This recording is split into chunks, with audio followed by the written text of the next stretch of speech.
Today on the Topic Show, Trump says Nancy Pelosi's husband should be prosecuted for selling Visa stock right before the Department of Justice antitrust lawsuit was filed. Trump was right. Trends after illegal immigrant crime statistics start to be revealed. Trump says he will prosecute Google for only showing bad news about him and only good things about Kamala. Fox reporter saves a woman in a flood. Volkswagen cuts their 2024 outlook yet again. Costco claims that their car scanners are actually improving the customer experience. And John Deere has recalled nearly 150,000 tractors. All of that and much more on The Topping Show.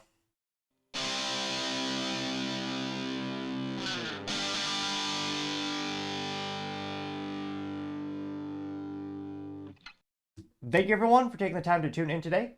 Today's episode of The Topping Show is proudly sponsored by Topping Technologies. Topping Technologies is an IT value-added reseller and services company with a special proficiency in IT security. Heck, I see the founder at least twice a day. Gotta say he's quite handsome and brilliant. He's me, you see, that's the joke. If you're an IT leader or business owner, you can reach out to the team at sales@toppingtechnologies.com. Also, still trying to get to 4,000 subscribers by the end of the month. So if you can click that button and tell your friends, I would greatly appreciate it. Now, going over to the business part of the podcast, you have Volkswagen cutting their 2024 outlook yet again as their sales weakened. And keep in mind, this is after a couple weeks, the CFO publicly admitted they don't think their brand is viable unless they turn things around. It'll be gone in the next 24 months. Now, that's not the entire VW Group portfolio. They own some of the best automotive brands on the planet, including Porsche, Ducati, Bugatti. What else we got there? Audi. Pretty much all the fun, really cool cars. Now, the heart of the company, the Volkswagen, well, traditionally, that's come on hard times. Long past of the days of the VW buses. Well, I guess the new one will be an EV. But they're killing some of the best iconic cars. The Golf top trim line doesn't have a stick shift anymore because they acquiesced to government emissions and laws and they didn't push back hard enough, unfortunately. And I mean, the number of people I know who have a Volkswagen, I can count on a single hand. It's just not moving units, and German engineering is what do they say? Das not good. I don't know a lot of German, clearly. Well, one or two random words. Porsche is one, but in all seriousness, the number of units they're pushing just isn't going to keep up with this. I mean, it's just not enough sales. Now, this brought to you thanks to Reuters. You had a little article about this earlier. There you can see the iconic VW logo. They say, quote, Volkswagen cuts 2024 outlook as the car demand falters. This is by Chris Steltz and Christina Amann, who are writers over there. And they say, quote, Volkswagen now expects profit margins of around 5.6%, which also known as terrible, because again, when you have a margin of error with the automotive company, it's going to not cost you millions to fix. It's going to cost you hundreds of millions, thousands of millions, sometimes billions to fix. Also, doesn't help they had Dieselgate recently, or within a couple of years ago, where they had defeat devices, which admittedly the governments are trying to make gas-powered combustion engines illegal, so they're trying to get around that by spoofing the ridiculous limits that are arbitrarily being put on vehicles. And yeah, that was a big damage to their brand. I mean, they were touting clean diesel for not a decade, but several years. This kind of that big fine went against that. They also say that the outlook is cut amid tough talks with the unions, which decreasing quality while increasing cost. Not all union members. Again, there's some good folks. I got family who grew up in Michigan where by default either work for one of the big three on the assembly line or the management room. In our case, both sides, and interesting to see both perspectives. Now, they also note that BMW and Mercedes-Benz also slashed their outlooks in September, so they're not necessarily alone in this, but again, they have one of the few brands where they actually admit out loud we're in deep trouble. Now, they note that, quote, Volkswagen cut its annual outlook for the second time in less than 3 months in last Friday, citing a weaker than demand expected performance in its passenger car division as pressure on Europe's top auto manufacturer continues to rise. The lowered outlook comes after other giants such as Mercedes-Benz, BMW, both downgraded their annual forecast earlier this month as a result of weakening demand in China. Or, let's be honest, wherever we see that word, you think of Trump going, China, they got the EVs, we're going to take over the world, unless we stop them. Make America great again with stick shifts, V8, V10s, and some V12s. And Trump's never said that, but couldn't help for him to do that, get some automobile enthusiasts on his side. Though he has publicly said, if you want gas engines, he's the way to go if you want that freedom. Now, they also say that, quote, it also comes 2 days after Volkswagen kicked off crucial talks with IG Metall, Germany's most powerful union over pay and job creation, historical conflict that could lead to the first German factory closure in the car maker's history. Volkswagen now expects profit margins around 5.6% in 2024, down from the 6.5 to 7% previous and below the 6.5% estimates, while sales are expected to fall 0.7% to 352 billion euros, or in real dollars, 350. It's all fiat money, unfortunately, these days, but in American dollars, $357 billion after the company had initially expected an increase of 5%. Volkswagen said it's cutting its outlook, quote, in light of challenging market environment and developments that have fallen short of the original expectations, particularly at the brand's Volkswagen passenger vans, Volkswagen commercial vehicles, and tech components, which, yeah, I don't know a lot of people buying Volkswagen commercial vehicles, again, in the U.S. at all. And then in terms of passenger cars, I did have someone in my interview podcast a couple months ago who did have a Jetta. He loved it. That's one of the few iconic things they still made. They killed the iconic Beetle when they kind of brought that to the forefront. I mean, that was a brilliant marketing back when I was back in my day in the 2000s era when I was a youngster playing on the good old Nintendo 64, no downloads, crap, just turn it on and play. I mean, the Beetle was such an iconic piece of German engineering and that such a great comeback vehicle. They had its own dedicated video game on the Nintendo 64 called Beetle Adventure Racing. I think there's probably added a 64 there as well because the bits are all that matters back then. And yeah, I think 2 or 3 years ago, they killed the Beetle completely. And again, I see the dealerships. I don't know how they're keeping the lights on, to be frank. Because again, I know friends who are buying all past 4 or 5 years. They bought all different types of brands of vehicles, pretty much darn near every major manufacturer, but not VW. They also have Lamborghini under their portfolio, so they got that. I mean, they got a lot of fun cars, but in terms of the VW brand, I mean, not so much. Now, they also know that German car maker owns the majority of Porsche. The giant Traton also cuts outlook for deliveries to around 9 million, down from the prior forecast of a increase expected did increase 3 million to 9.47 million vehicles in 2023. Porsche SE, the holding company of Porsche and Peach families, which owns most of the voting rights to Volkswagen and the car maker's single biggest shareholder, also cut its own outlook in the wake of Volkswagen's downgrade. Now they're saying they have to deal with decreasing demand. I mean, Porsche is also killing the Cayman because the European, they claim it's also cybersecurity related for cybersecurity law. It's also emissions. So one of the best, what used to be, well, to me, ridiculously expensive in terms of, I think it started around, was it $76,000 for the Porsche Cayman? But I mean, in terms of compared to a 911, their entire portfolio, it's a bargain, you would argue, but still ridiculous amount of money. But that was an entry level way to get into the Porsche sports car brand. But they're getting rid of that, unfortunately. I mean, those were so popular. They great track toys. You got a great weight distribution. Still came with a stick shift. It's called car shaft by default. And the acquiesce go, yeah, we're gonna kill it, make an EV, which is gonna be mostly trash for track days because again, most tracks won't even accept it because the fire suppression technology, the insurance to deal with the battery components and all that kind of stuff, and also the charging infrastructure.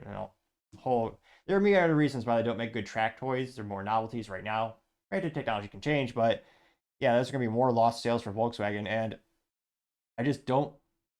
Granted, they have some astronomically good engineers. I think they have some good leadership, but they have so many threats right now from a business perspective. SWOT analysis and all, and I mean, they got the unions against them. They got decreasing demand, the brand's decreasing in quality, and you also have the 800-pound panda in the room, China, which when it comes to EV manufacturing, when it comes to governments forcing people to acquiesce and buy EVs, you're not going to beat China on a price point. And China is one of the most advanced areas on the planet when it comes to duplicating and replicating technology at a fraction of the cost. So they're coming out with EVs, pumping those out the assembly lines. I can't but be concerned it's going to destroy most of the legacy manufacturers that have been around. That many of them didn't invent the petrol engine, but they darn near perfected it. Many of them, but yeah, I can't but think it's going to be a huge risk for Volkswagen, and I don't know. Again, they have the union between the unions, the competition with China, with the governments. I mean, there's so many things going against Volkswagen. I really don't see what allies they have and how they're able to do that. They're trying, and again, they're trying to get more into EVs. They just invested, and they're hurting, but they invested about $4 to $6 billion in Rivian Q1 or Q2 this year. So they're trying to, and then they'll share that technology and they'll put EVs and they'll slap their logo on there as well. But yeah, I'm not seeing a viable path. And again, none of this financial advice. I mean, definitely don't take my word when it comes to buying stocks or anything like that. But I just don't see how there's a path for VW to get things back on track. And it gets sometimes. I mean, sometimes it can take years and decades to turn a brand around. And it's not going to be a little brand endorsement. You get some fancy actor to jump on the screen, which shockingly does work for some small consumable products, especially things I think that cost under $100. Probably a little more easily persuaded for those purchases with celebrity endorsement. But let me know in the comments. Let me know. Firstly, do you own a Volkswagen? And don't get me wrong, if I won the lottery, I would love to get a Volkswagen, a Golf GTI with a stick shift. Those things are awesome. But I mean, they killed the main transmission for that. But I mean, what if you own a Volkswagen? I mean, why did you choose it? Would you buy one? You're contemplating getting one, and why not? Let me know in the comments because, as always, be fascinated to hear what you have to say. Other interesting business news: Costco claims that the card membership scanners at the front of the stores are actually a big benefit to consumers for reasons. Now, this is coming as most businesses are trying to really decrease the amount of shrinkage and theft at the stores, and they're trying to make sure that they're staying afloat. Now, Costco, one of the reasons their products are so cheap is because they sell memberships. They really don't make any money on the actual food and knickknacks you go to the store to purchase. It's all about those memberships, which is why they have to be so strict on letting people in the store. Because again, if you don't have a membership, you go and buy something, they just lost money. Now, this is fascinatingly enough brought to us thanks to Fox Business, which is somehow still in business. I can't help but think I account for maybe 1 or 2% of their total network traffic these days, checking out their news segment. Now, it's specifically credited to Breck Dumas. She is right over there. They say, quote, Costco touts success of card scanner rollout speeds up checkout process. Yeah, and then they say customers have seen the benefits of the membership card scanners, Costco says. Which, I mean, to be frank, I would just be more blunt if I was an executive at Costco and say, this is how we keep prices from not going up, and we're able to not, jack up the prices because every time someone steals from the store, we're losing money. And especially in this economy, can't have that. Now, scrolling down the national substance, so you see the stock price is still astonishingly good, though again, not financial advice.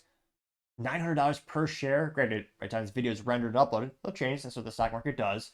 But yeah, another hindsight's 2020. I wish I invested in that a couple of years ago, right? You can see an iconic Costco card. They say, quote, Costco is already reaping the benefits after recently introducing membership card scanners at the front of the warehouses in U.S. stores, and the move is being well received by consumers. During the fourth quarter earnings call, CEO Ron Verchais noted that the company had used the card readers in the front of the stores in Europe for more than 2 years, and has now been piloting the system in the U.S. for roughly 6 months. And continued to say, quote, he pointed in several ways that the scanners help Costco improve operational efficiencies at stores, which that part I could definitely see. Especially, I don't think they yet utilize facial recognition software. They have, cameras at the front of stores that actually count how many people are going in and out of stores. So if you have something like an actual car that you're checking in, that would help them a lot with the foot traffic analytics a little bit more.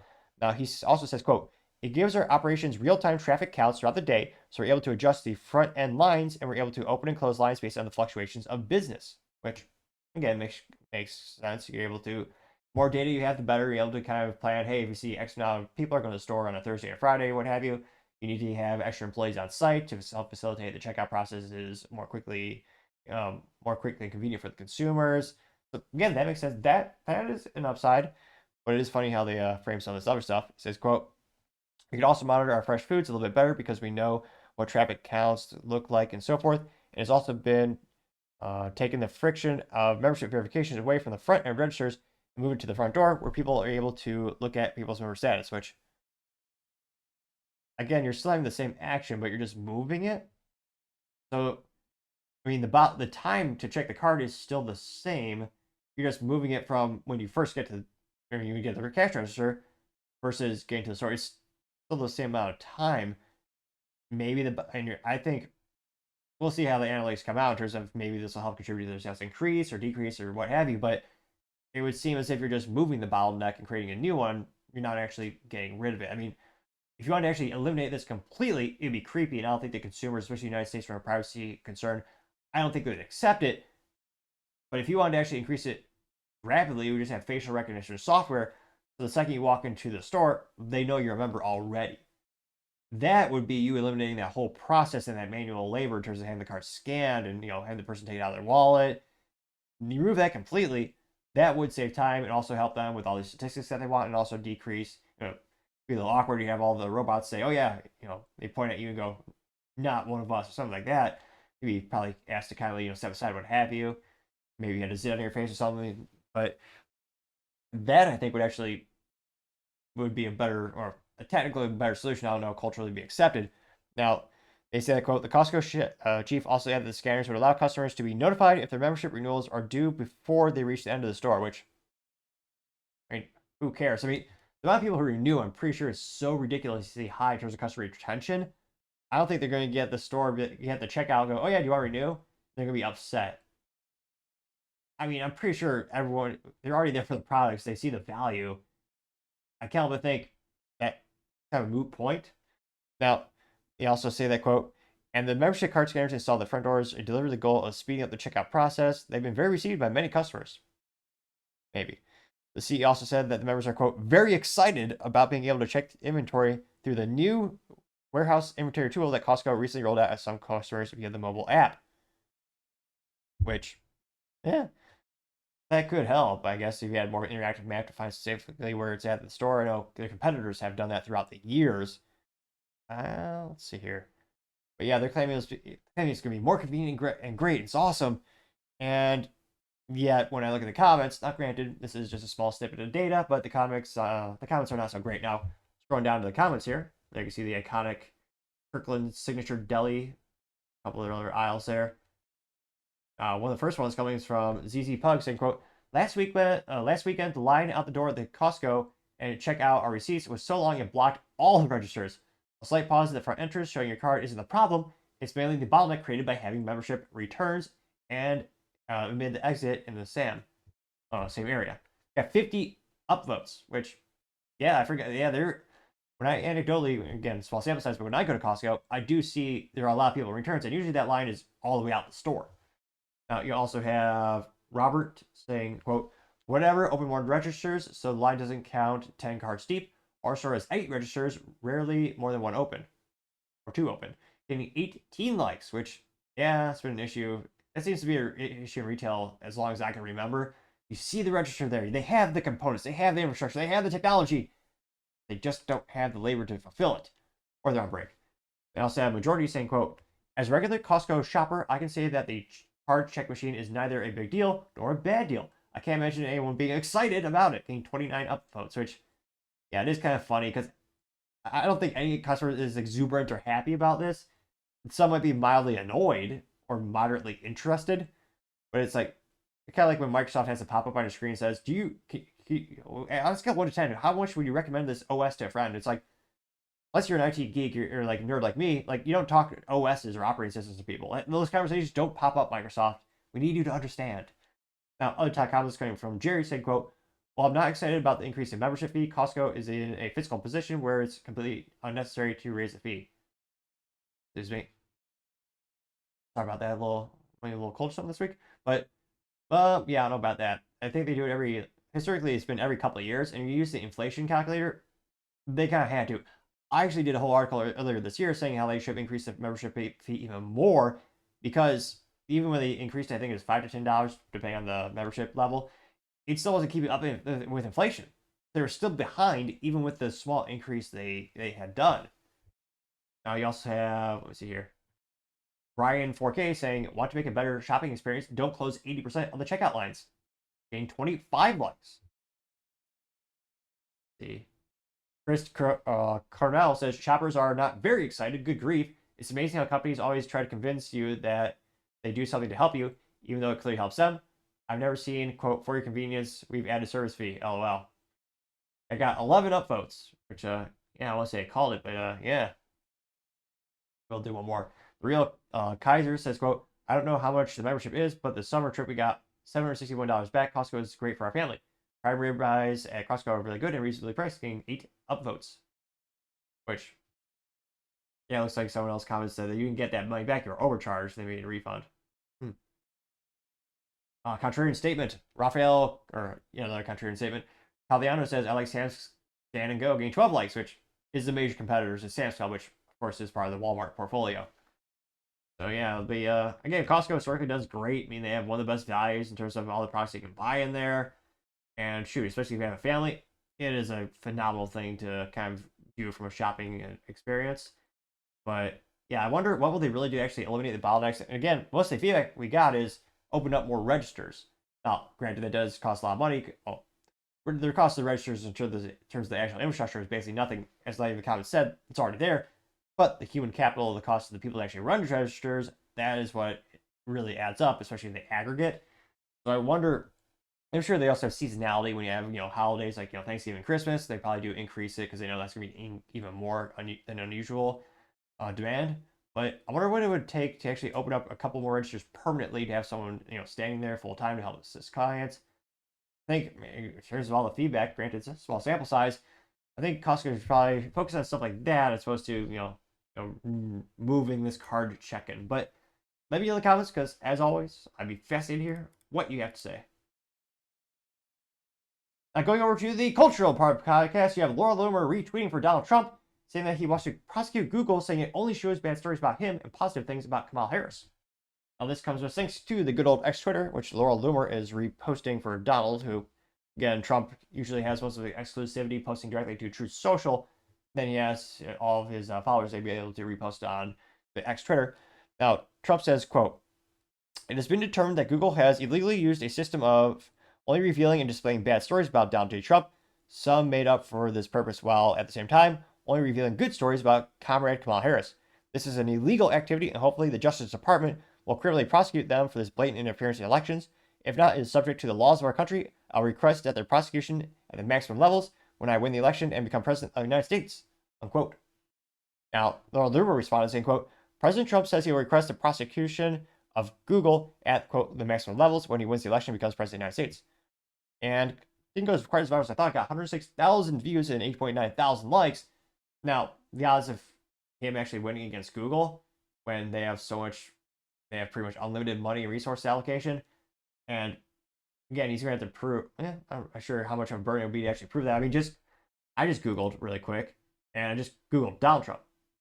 I mean, one of the first ones is a CNN article, which, I mean, of all the people to be biased, CNN is certainly no fans of Trump. This doesn't seem too defamatory. The first article when I search news is Trump standing next to Zelensky promises a good deal for both sides of the Ukraine-Russia war, which that seems pretty neutral to me. It's not criticizing him or really praising him. You also have political. It says massive civil fraud against Trump gets frosty, so that's a little bit negative. USA Today says, will your vote count? Trump stamps in Michigan while turnout voting machine looks for votes. Opinion piece from New York Times says Donald Trump is dangerous. CNBC says, Trump calls for prosecution. Let's see. AP News says Iranian operatives charged in the U.S. With hacking down Trump's presidential election. The New Republic says Donald Trump still wants to dismantle a critical hurricane agency. That's some negative. NBC News says for young men who grew up in the Trump era, the 2024 election is about one big thing. And again, this is just one Google search. And maybe they changed the algorithm by the time he posted this, but it's not all negative. Now, if Trump wanted to actually go, I think if Trump actually wanted to go after them legally in terms of, having political bias and interfering in election, I think the YouTube, that is where you see a lot of censorship. That is where I think you better quantify the data and show that they, do shadow bans. I mean, I can't help but wonder, of the very few of the videos that get deleted on my channel, the ones that I critique Kamala, those get deleted. The ones where I critique Trump, those always stay up. And I try to, look at both sides, be as objective. Granted, I'm human, I have my bias and my preferences. But, yeah, I don't know how he's going to really win that lawsuit. When, again, there are some good articles talking about Trump. Now, again, if he goes after the videos, goes after the YouTube, for the shadow bans, and the push that, because, again, legally, YouTube isn't supposed to do any of that. They're considered a publisher, not an editor. When you're an editor, you're deciding what gets seen, what doesn't. There's a whole different legal status. I mean, people have been talking about Section 230 for like years because it is a big deal. I mean, by that alone, I think there's a ground to stand on when it comes to the lawsuit with Google. Granted, I mean, you're gonna need a lot of lawyers to actually get that case off the ground. But in terms of this, I'm pretty skeptical to see. And it's not that I just don't see how it would actually. I don't know how it would actually play out. Now, I mean, there have been instances where Kamala was buying ads on Google. They're basically rewriting the headlines to make her look good. Now, that was happening a couple months ago. And then when Google was asked, they said, "Oh yeah, it was just a little error. We're sorry about that." an error that always worked out in her favor. Fascinating how that usually works out. But yeah, when it comes to only showing Trump in bad light, I mean, I'm more critical of that component of the argument he's making. Now, one of the top responses coming from this is AKA saying, "quote Let him go or let's go, throw them in prison," getting 62 likes. American Papa Bear says, "quote Who wouldn't agree with this?" getting 15 likes. Parsa says truth and says amateur looters. Picture of people. Interestingly enough, I think they're just running or looting at Costco. And it's called amateur looters. Then it says professional looters as politicians. Getting 39 likes. Let's see here. Also, Monkey60 saying, "Is he responsible for the fake stories on True Social?" getting 64 likes. A couple contrarian statements right off the bat.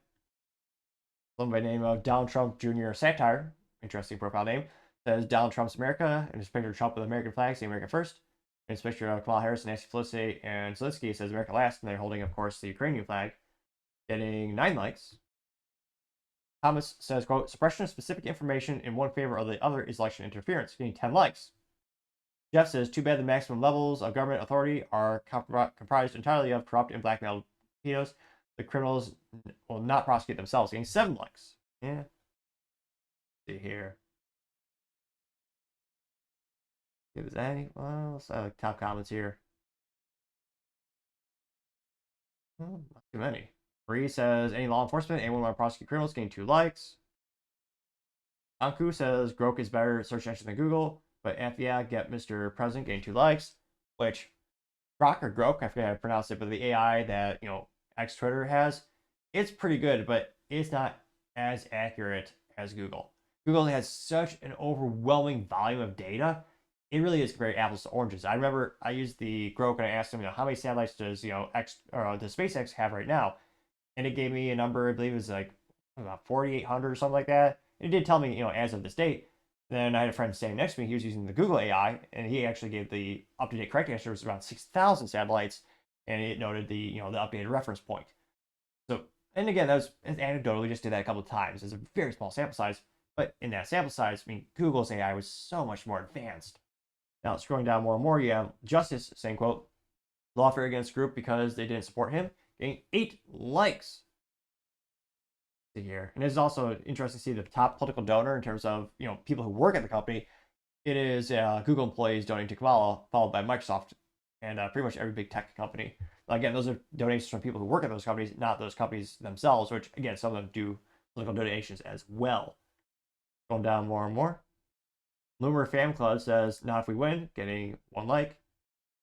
So not as viral as I thought. And again, I mean, Trump threatens a lot of lawsuits, left and right, all over. I mean, every once in a while, Google gets a slap on the wrist, but they have well over 50% market share for search engine, and yet not too much. I mean, not really much pushback from the government in our lifetime. Granted, subject to change. Who knows what tomorrow will bring? But yeah, of all the lawsuits that Trump has filed, could this be one that's the most successful? Do you think actually does it bear any fruit? Let me know in the comments, because actually something else that really bugs me in terms of when I compare the search engines when it comes to using the Google, using Brave, which my preference is Brave. Well, so it really is interesting. If you just Google search Trump stock, nothing shows up in terms of stock ticker. Those talk to you, like the headlines will be articles about True Social, but you just take that same search and that same query, same wording, throw it to Brave, just say Trump stock, it'll give you DGT or the True Social stock ticker right there with the price and all the historicals. And I don't know, that particularly just annoys me when I want to find out that price and I'm doing articles and stories about True Social updates. And yeah, it's the one stock where if you just Google anything to do with stock, it doesn't show you the ticker automatically with Google Finance. That's just a pet peeve to me. I'm not sure that's because they don't like Trump, they don't want you to see the data, or if they just, I can't think that's probably the case, because in terms of being accurate, well, Google hides a lot of accurate stories, but in terms of when they choose to be accurate, they have the data. They are pretty darn accurate when they want to be. But let me know in the comments, and do you prefer, do you use a Google search engine? Do you have a favorite preference? I mean, I know DuckDuckGo was a big alternative. My friends and I reused a lot back in the day, but unfortunately they decided to censor all news out of Russia. And again, I like to have all of my data. I don't want to have someone else choose what data I get, so I subsequently stopped using them after that. But let me know in the comments, because as always, be fascinated to hear what you have to say. Other interesting cultural news, you have some good stuff. The Fox reporter saves a woman in a flood. Now this comes to us thanks to Divine Elves on the good old X Twitter, where she says, quote, "This man just won Report of the Year with his move right here."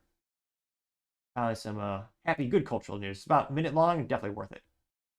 It out, and she's screaming right now. I just called 911. Fire department is coming in. We got you.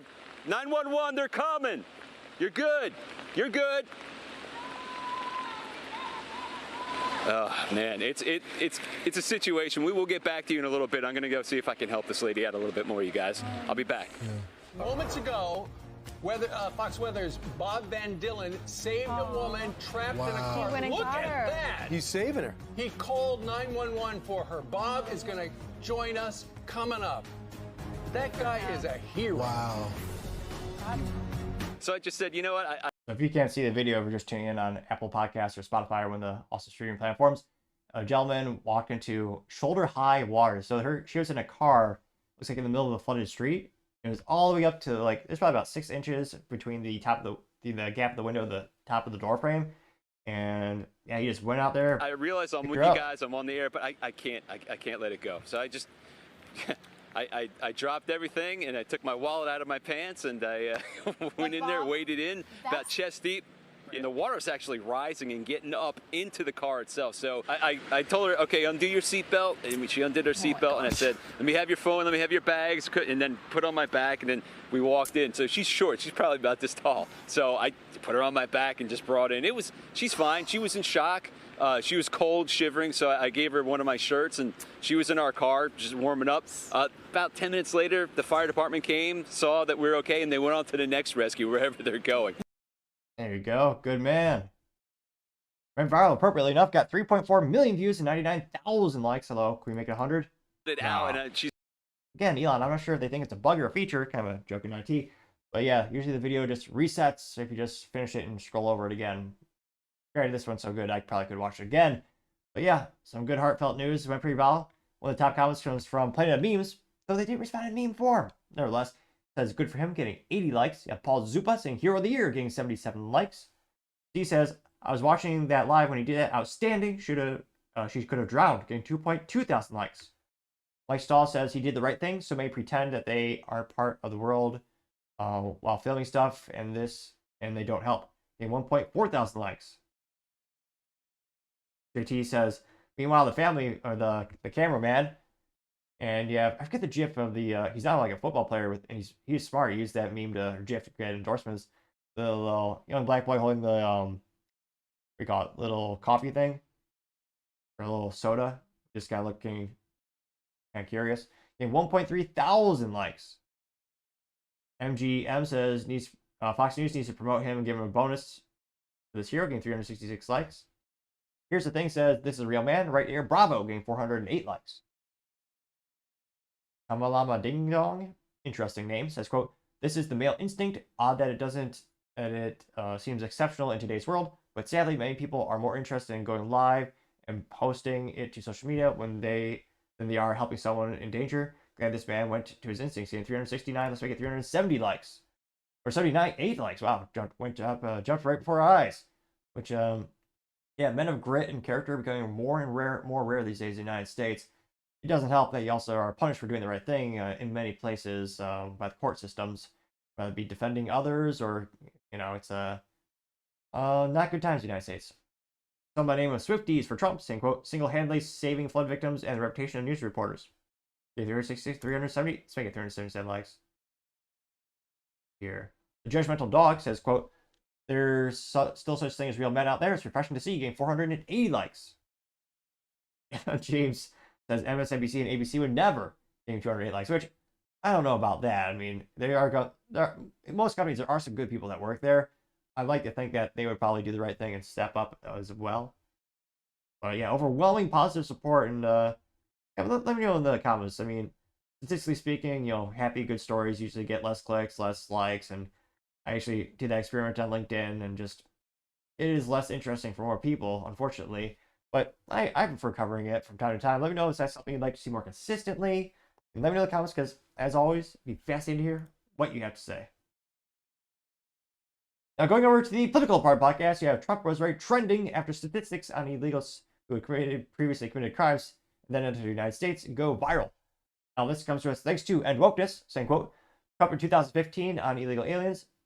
Well, he says, quote, they're bringing the drugs, they're bringing the crimes, they're bringing the rapists. He was right. Which, well, his voice is infinitely better than mine. I'll go ahead and play that really quick. When Mexico sends its people, they're not sending their best. They're not sending you. They're not sending you. They're sending people that have lots of problems, and they're bringing those problems with us. They're bringing drugs, they're bringing crime, they're rapists, and some, I assume, are good people. Now, you've tried to clarify this statement in recent days, Donald, but I guess the question comes down to this. Do you regret saying that specifically about rapists, or do you stand by it? No, not at all. Of course, it's not only Mexico. If you let that run a little bit longer, it talks about people coming from all over. They're coming from all over. They'll soon be coming, and probably already have, be coming from all over the world. You're probably going to have people, you're probably going to have terrorists coming from the Middle East. Somebody said, oh, we don't have terrorists. They don't even know, because they don't know who's coming. So we have this open border. It's a sieve. It's like water pouring through. People are coming in by the hundreds of thousands. We have no idea who's coming in. And it's not just Mexicans, and I have a great relationship with Mexico and with Mexicans. I have an absolutely great relationship. But we're not just talking about Mexico. Now, Mexico is very smart. You know, Mexico makes it impossible. It's one of the hardest nations in the world to become a citizen of, okay? But people run through Mexico. They go through our border like nothing. They end up, we don't know who these people are. But all you have to do is you should do a show from the border. Talk to the border security. You will see the kind of people coming. You'll see the kind of crime that's being committed. And we're taking these people. And by the way, just to finish on that, it's common sense. They don't want these people, so they send them to the United States, because the United States is run by stupid people. We have stupid leadership. We have incompetent leadership that doesn't know what it's doing, so we take them. And certainly we do have killers and plenty of other problems coming over. Yep, and just earlier this week it was revealed, we have about 450,000 people that we now have confirmed backgrounds of some of the most heinous crimes, including abusing women and murder. So when you don't have, when you're crossing the border, you're going to have a border or security. Good thing that's not a good thing. Now, we have about 300,000 views and 5.3 thousand likes. And one of the first ones comes from AKA saying, quote, he was right again, getting 80 likes. You also have Craig Chamberlain saying, quote, the media freaks out every time Trump speaks because he's telling them what they don't want to hear or report. It's really that simple. Unquote, getting 16 likes. You also have Paul Zupa saying, quote, today's numbers sadly prove that he was right, getting 60 likes. Here's a specific statistics thanks to Proud Patriot saying Trek was right about everything. It says non-detained, non-citizen convicted criminals, 13,099 convictions of murder, 15,000, again, cover your ears if you have children listening, 15,811 convicted of rape and sexual assault, 425,431 total. I got 52 likes for that little infographic there. We also have somebody named Paulo saying, why do the liberals fight to keep these? It looks like gangsters. And it says, and fight to kill these. It's a picture of a baby getting 16 likes. See here. David Sullivan, hashtag prosecute Fauci, says Kamala Harris doesn't care about Americans. The only people prospering in America are politicians, large corporations, and illegals. This is the meme of the guy who's slowly painting his face like a clown. It says, even though I'm about to lose my house and my paycheck isn't keeping up with inflation, and my retirement is not out of question, I will still vote blue no matter who. Now that got 6 likes. Is that real? Looks like someone actually made a billboard. I'm not sure if that's real though. I mean, to reserve and actually execute like a project like billboard usually has to be done well in advance. But this apparent billboard posted by Masculine Base said Trump was never wrong. This picture of Trump says President Trump was right about everything, getting 7 likes. Scrolling down more and more. Trying to see. Casito Fertirazo says, quote, where's Trump now bringing Spanish speakers to speak at his rallies? LMFAO. I'm all for reaching out to Hispanics, but he should do it right and not waver on the border issue. Getting 8 likes, which I don't think he has. He's been pretty consistent in that critique. And again, he's also emphasized, I think the people crossing the border, it really is not just Mexico. We have camera footage that shows, and they have interviews with these folks who are coming here. I mean, they're coming from pretty much darn near every continent on the planet. I mean, it's not just Mexico, or Mexico, as some people call it. Oh, let's see if there's any contrarian statements here. Let's see. Gaby Newscomb says, unfortunately, says Spring, Ohio, July 14th. It's a picture of a cat in a suit getting 4 likes. Let's see. Dr. McLaughlin said Trump is always right, getting 4 likes, which, I mean, no. I mean, I like a lot. Trump does have a lot of exceptional policies that helped a lot of businesses and a lot of people I know, including myself. But he's not right about everything. I mean, he's human. No one's right about everything. That's just a little out there. Brian West says, when is Trump not calling how it is, getting 6 likes? Looks like overwhelming support. Now, again, real question is how much of this information data goes to independents and, libertarians who might be on the fence. I mean, there's a lot of votes that are locked in left and right where people are just going to vote for, Republican because it's a Republican or Democrat because it's a Democrat. So at the end of the day, I wonder how much this type of information actually, coming to the forefront is really changing hearts and minds, or these days it's just all about, ballot harvesting, getting as many signatures on paper as you can.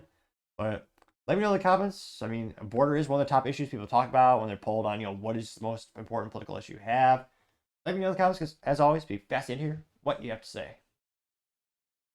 Other interesting political news, you have Trump saying that the Pelosi should be prosecuted for her husband's Visa stock sale. Now, this comes after Pelosi, her husband, interestingly enough, he sold about $500,000 in Visa, and a couple of weeks later, it turns out the Department of Justice filed an antitrust lawsuit against the company, which, of course, is negative news. It's going to, just the news is negative, but it also has implications. Maybe they're going to decrease the size and scope and scale of Visa, which, of course, naturally causes stock to dip and go down. But that didn't affect the Pelosi's because they sold their stock well before that.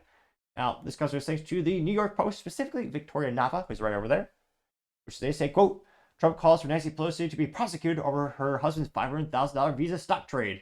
Oh, geez. I'm sorry, I should put up a warning on the screen. If you're watching on the good old Rumble, or unfortunately on the YouTube, you'll see a picture of Nancy Pelosi and her husband, and it is quite scary to say the least. Should put a visual disclaimer. I apologize for that. Perhaps this is one of the good episodes thankfully you're tuning in on an audio podcast like Spotify or Apple Podcast or what have you. But there you do have the picture of the Pelosi family. Now, they say, quote, former President Donald Trump said that he believes Representative Nancy Pelosi should be prosecuted over her husband's stock trade ahead of the Department of Justice lawsuit against the credit card giant. He said, quote, Nancy Pelosi has a little problem because her husband sold her Visa stock. They had a lot of stock. Actually, this is Trump speaking. I'm sorry. Let me get my Trump accent going. It might be the worst of all time in terms of the accent that you've heard. Although, that's not what Trump would say. He'd probably say something to the effect of, Topping has the best impression of me. Obviously, he suits up as all men should. Now, when it comes to the New York Post, here's the quote. Nancy Pelosi has a little bit of a problem because her husband sold the Visa stock. They had a lot of Visa stock one day before it was announced that Visa was going to be sued by the Department of Justice. Unquote. Perhaps the best, or more likely statistically the worst Trump impression you heard all year. Let me know in the comments your thoughts, yay or nay. Now, it looks like, they sold, geez Louise, 2,000 shares of Visa stock on July 1st, thanks to a financial disclosure. We all know that. They say that's less than 3 months after the massive transaction. Visa was hit with the DOJ antitrust lawsuit. Now, Trump 78 suggests that Nancy was aware of the looming lawsuit and tipped off Paul before Judge Scott, which, I can't help but think, what's the probability of that? I'm not saying it's 100%. Just saying if I were a gambling man, I'd place some money on that. Now, he says, quote, think of that, Nancy Pelosi sold stocks at Visa one day before the big lawsuit, and we all read about it a couple days ago. You think that was luck? I don't. She should be prosecuted.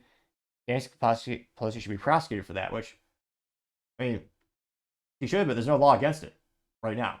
Keep in mind, Republicans and Democrats, they could fix this problem years ago, but partially because they probably both benefit from that, there's no law. Now, to the credit of AOC and Matt Gaetz, who, comes to AOC, there's not much policies I do agree with, but those offices did actually come together to put a proposal together to actually make it illegal for all inside trading for politicians and their direct spouses. Fortunately, kind of like, them in politics wanting to vote to decrease their salaries, didn't really go anywhere, but there are a couple people who appear to want to fix the problem. Overwhelming most people in politics, they don't want to stop that spigot of money. Just look at how much they're paid. Again, their salaries are already ridiculous, 1 to 6 figures, and they got all the benefits. But look how much they're worth, within a couple of years. and it's a lot of it is from stock. Now her husband is also a hedge fund investor, but I mean he's not. They're more successful in many ways than Warren Buffett, but I don't think they're a better investor than Warren Buffett.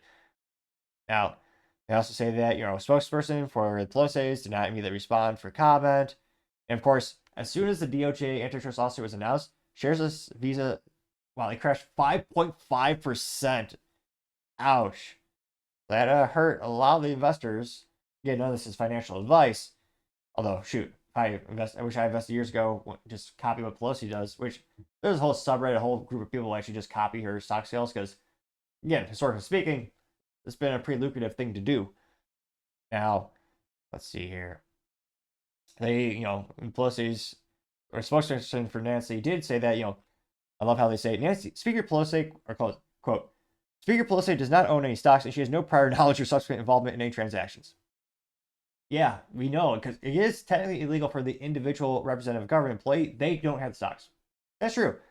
Her husband, that she spends the majority of her life with, he's the one making these. And again, they're not alone. There are Republicans who do this as well. It's ridiculous. They do it on both sides of the aisle, which I'm pretty skeptical in terms of I don't think this actually, and at the end of the day, ever actually be resolved. But yeah, I mean, I think it's in terms of political optics and moves on the political chessboard. I think it's good for Trump to do this because I think a lot of average Americans are just fed up with this. They see it's unfair. They're struggling just to make ends meet, and they see that politicians manipulating the market, changing laws, and buying stock. When it's most advantageous, as well as selling stocks when it's most advantageous to them. And I mean, when's the last time you heard of politicians losing money on stocks? I'm not saying it never happened, but I can't help but think the frequency is quite low. So, I mean, I think maybe this will help Trump get some more political points and get some more support. But yeah, let's just say I'm not too optimistic that there's going to be any real changes in politics. But let me know. Do you think they'll ever actually be able to be stopped or halted from insider trading at all? And do you think they should have the ability to choose to buy some stocks directly or with their family or spouse? Let me know in the comments because, as always, be fascinated to hear what you have to say. Now, going over to the business blunder of the day, you have John Deere to recall nearly 150,000 tractors because the brakes don't work. So, they have that mantra, nothing runs like a deer. Yes, especially when they don't have brakes. They actually don't stop. Now, this is brought to us thanks to Allison Murphy, who's a writer at Fox Business, which she says, quote, John Deere recalls 147,900 tractors over risk of brake failures. Another recall of 16,800 of the compact utility tractor models is also underway in Canada, which, how would they harvest all that maple syrup? Which, I'm kidding, I know that comes from trees, calm down, agricultural enthusiast, and I do appreciate the folks who are under the boot in the tyrannical country of Canada who still take time to tune in the show. Fascinatingly enough, that is one of the top people or areas of the world that downloads the podcast, so especially appreciate the Canadians, which, again, I joke about their tyrannical leader, bastard of the Castros, Mr. Justin Trudeau, who forces stuff on people, takes their rights away, including the right to defend themselves with the firearm. But of course, the government can have all the guns. That's never been bad, historically speaking. Oh wait, but I should digress. I always tell people, I have disdain for the policies of the government in Canada. There are some great people over there. Don't get me wrong. Love to. I was about to say have a beer with them, but what do they drink in Canada? Maple syrup whiskey shop while wearing a beaver pelt. Instead of having a stick shift car, you'd have a moose for transportation. I'm only partially kidding. Now, going to here, you can see a couple of those fun tractors here. Now, they say, quote, the farm equipment company said they're recalling those tractors in the U.S. due to the risks they could lose, braking, and crash. Now, they say, quote, recall John Deere models. Really? I mean, sometimes they make fun of companies for having product brands and, names that are too out there and outlandish. I mean, this is almost as bland as like a BMW, where, again, they make some great stick shift vehicles for enthusiasts, but most of the model numbers, unless you're an enthusiast, you have no idea what the heck you're talking about. So these recalled John Deere tractors are called 1023E. Yes, I finally remember the 1023E model. Nevertheless, as one of the models being recalled, also 1025R and 2025R. They are the compact utility tractors. They can pose a crashing hazard to users if the front brake crank and the brake linkage experiences a failure, according to recall alert published by Consumer Safety Commission. In the alert is instructed that affected customers should not operate their tractors until they obtain a free repair from an authorized John Deere dealer. Now, you see that more than 2,000 John Deere agriculture and construction and forestry equipment dealers dealerships across the U.S. and Canada, according to the company. Now, they also say, quote, if the customer is not able to transfer the tractor to the dealership's location, then the dealer will make arrangements to repair the unit at the customer's residence. Ooh, that's terrible. Terrible for everyone because, again, dealership work, when it comes to warranty work, and it's very similar to cars, as well as this is where, I mean, they get paid by the manufacturer. Again, it's always free for the consumer, so for consumers, it's just a matter of, it's really just, brand reputation as well as the inconvenience of having to take the car to the dealership, or in this case, having to schedule time for them to come on site. So again, in that case, there's definitely, an inconvenience. But yeah, for dealerships, the pay rate that they get for warranty work is very much discounted to the standard pay rate that they get for maintaining and, improving these vehicles. Now, there you can see a little more iconic picture. You can see the actual logo there. And they say, quote, 4 known instances of the tractors having brake failure or linkage failure have occurred in the U.S. Those led to 1 hospitalization, 2 impact injuries, and minor damage to the tractors, according to CSBC. John Deere said, quote, nothing is more important than the safety of our consumers. For this reason, in cooperation with the U.S. Consumer Safety Product Commission, we are issuing a voluntary recall to address the potential crash hazard on John Deere. Again, the model numbers I said. The inspiring model numbers of the good old 1025R, the 1023E, and the 2025R. Ah, yes, the 2025R, my favorite. I don't know, really, at least have some fun names or once in a while, John Deere. Come on now. Now, they say that these were apparently purchased from November 2017 through July 2024. So if you purchased a tractor in those time frames, especially take a look at your SKU or the model number. Now, they also know that the were featured with both a open and closed operator stations. And yeah, that's this is also coming as their sales are decreasing. They're trying to outsource jobs to Mexico because, again, the costs are increasing as well in the United States manufacturing. The news lately for John Deere has not been good, and the PR is also not great for the optics of them moving jobs. And yeah, having it in a recall, now granted, these aren't the $450,000 giant combines that are the size of a school bus. I'm only partially exaggerating, but these are still a lot of people buy into the whole brand. They'll not just buy one of these, especially if you're a farmer, you'll buy multiple of them, and you will occasionally have one of the larger purchases. Again, most farmers aren't going out and buying one of those brand new things every single year, but it definitely chisels away at the brand reputation, which already pretty little conflict with farmers due to the lack of the right to repair. So already on not doing great with John Deere, and having yet another recall on top of all the issues they've been having lately, which again, it's going to cost the shareholders and the people money, or I should say the people working in the company. So the money's going to come out somewhere to pay for this warranty work, not just the parts, but also the labor. They have to reimburse the dealerships for that. So definitely not good all around, and just continues to chisel away at what used to be the beloved brand that people love for, decades and decades. So I gotta say, John Deere, that is certainly the business blunder of the day. Thank you, everyone, for taking the time to tune in. Again, trying to get to 4,000 subscribers by the end of the month. So if you can click that button, I greatly appreciate it. Also, give me a thumbs up, thumbs down, or comment. It's a great way to give me some additional feedback, letting me know how I can make the show better and better. Lastly, don't forget to take time to tell your family, tell your friends, tell your coworkers, heck, tell your enemies, tell anyone and everyone. Just stay safe, fight the good fight.